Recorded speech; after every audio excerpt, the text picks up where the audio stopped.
가끔 이런 질문을 받습니다. 가장 기억에 남는 사건이 뭐냐고. 사실은 이런 질문을 받게 되면 변호사는 고민이 됩니다. 왜냐하면 가장 기억에 남는 사건은 좀 알리기가 좀 뭐하다, 이런 사건이 대부분일 겁니다. 아마 주로 강력 사건이 될 수도 있고, 뭐 또 개인적으로 인간관계가 있는 분의 그런 일을 변호한 경우도 있고요. 또 대부분 좀 공개하기가 쉽지 않은 그런 내용일 수 있습니다. 뭐 저도 여러 가지 사건이 있지만 좀 오래전 사건인데 이 좀 살인 사건이었습니다. 피해자가 2명이었고요. 가해자는 그 피해자의 아들이었습니다. 이 피해자인 부부는 2아들을 이제 키웠는데요. 이 둘째 아들이 중학생인가 고등학생이 안 됐던 것 같은데요. 조금 첫째 아들, 그러니까 장남을 좀 편애하는, 그래서 둘째가 아주 여러 가지로 상심하고 낙담하는 그런 상황이었습니다. 어떻게 보면 이제 가정에서의 폭력도 있었고요. 워낙 오래전 일입니다. 한 20년 정도 됐을 겁니다. 뭐 여러분 오래된 상황을 좀 여러분에게 표현하고자 하면은 PC 통신 시대 아십니까? 유니텔, 하이텔 그런 동호회 활동을 했던 분인데요. 어느 날 이런 동호회 지인들로부터 충격적인 얘기를 들었습니다. 누가 이런 일을 당했다. 아니다 다를까 바로 이제 언론에 크게 보도되고요. 마침 저희 사무실에 가까운 곳에 있었습니다. 저는 이런 얘기를 듣고 이제 할아버지, 할머니, 또 동생이 있었습니다. 이분들이 이제 보호자죠. 왜냐하면 자녀들이 사실상 보호자야 하는데 이 자녀들이 보호자 역할을 할 수 없었습니다. 큰아들도 현장에 있었지만 다행히 화를 면했습니다. 작은 방에 들어가 문을 잠그고 경찰에 신고를 했고요. 그래서 이 충격에 빠진 이 큰아들은 뭐 유족이고 연고가 있는 가족이지만 그런 역할을 할 수 없어서 제가 이제 변호한 둘째 아들의 할아버지, 할머니의 의뢰를 받고 현장 검증에부터 임했습니다. 어느 아파트였는데요. 이 아파트 지금도 있습니다. 들어가는 순간 냄새부터 여러분들 제가 정말 구체적인 표현하기가 어려운데요. 그 상처 흔적이 아버지, 엄마 각각 50회 이상, 그러면은 방바닥이 어떻게 됐겠습니까? 하루가 지났는데요. 그게 굳게 되면서 방울 모양이 되는데 그게 반쯤은 남아 있었습니다.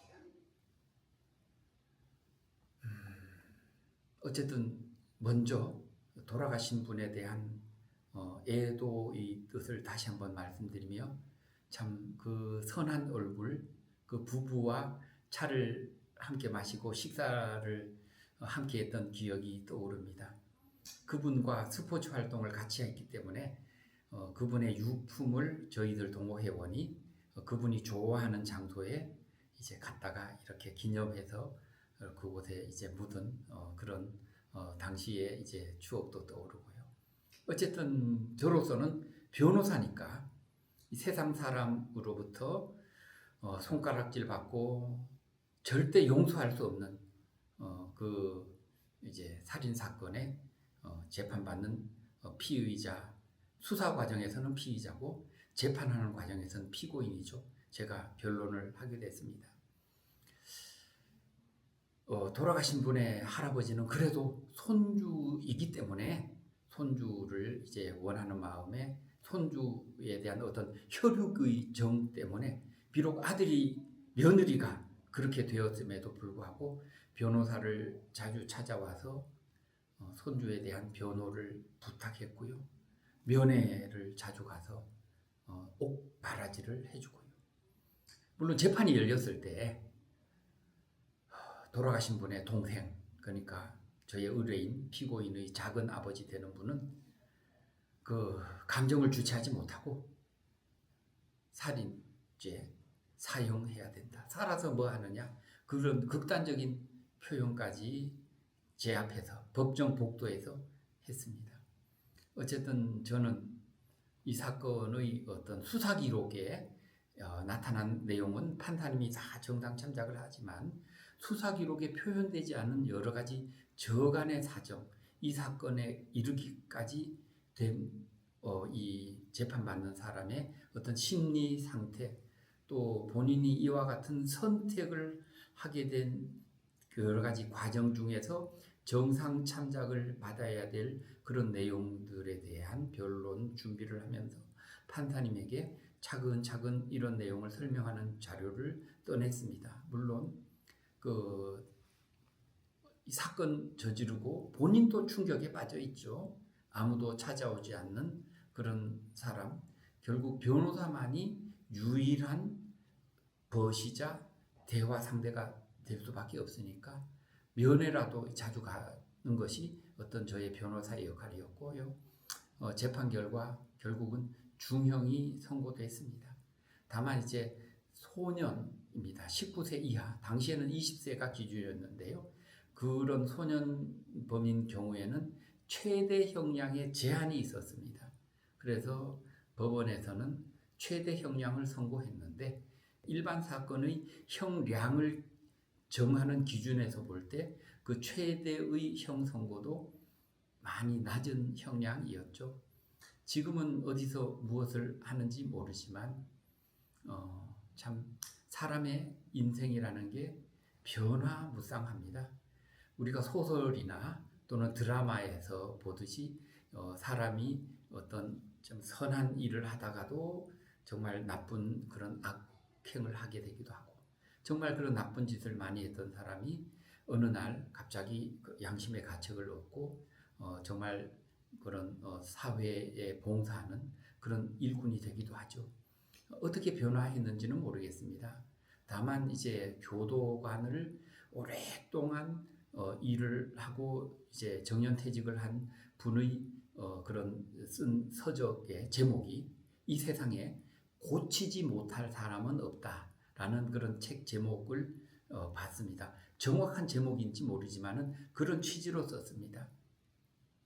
예전에 유전 이제 무전 유죄라고 외쳤던 그런 납치 사건, 총기 사건의 범인들, 그 사건이 TV에 범죄 현장이 그대로 생중계됐었습니다. 그분들이 이제 최종적으로 사형 선고를 받았는데 사형 집행 과정에서의 그런 목격담에 의하면 이분들이 내가 사망한 이후에 내 얼굴, 사형 집행 당한 이후에 내 얼굴이 좀 온화한 표정이었으면 좋겠다라는 정도로 아마 회심을 했다라고 할까요?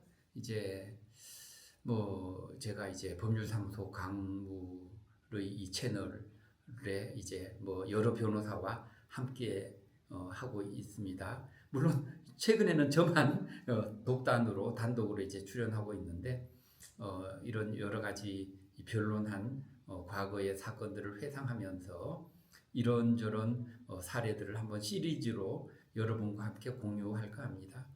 어쨌든 변호사라면 본인에게 맡겨진 그런 사건에 대해서 사회적으로 아무리 손가락질 받는 사람이라 하더라도 헌법에 의해서 변호를 받을 권리가 있고 또 이런 사건에 어떤 변호를 해야 할 임무가 주어졌으면, 예를 들면 가족이 의뢰하는데 나 이거 변호하지 못한다, 옆 사무실로 가라, 다른 건물에 있는 변호사한테 가라, 그렇게 거절하기가 어렵습니다.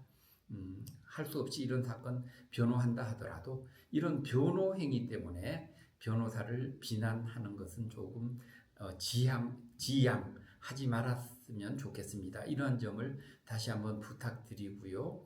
또 이 세상에 고치지 못할 사람은 없으니까 어떤 사람이 아무리 나쁜 어떤 범법 행위를 했고 또 용서받지 못하고 그 피해자에게 아픔이 계속된다 하더라도 한 사람의 생명체이기 때문에 그분이 숨이 다 마치는 날까지는 계속 지켜보면서 그 피해자에 대한 어떤 위로와 사과와는 또 별개 문제로 그분의 어떤 그 생존, 그 사람에 대한 어떤 관심과 또는 가족이거나 지인이면은 그분을 나름대로 그런 보살피는 데 대해서는 나름대로 역할이 있어야 하지 않을까 생각합니다. 오늘은 조금 무거운 주제를 다루었는데요. 있는 그대로의 이러한 인생도 있다라는 그런 측면에서 바라봐 주셨으면 고맙겠습니다. 이상 마치겠습니다.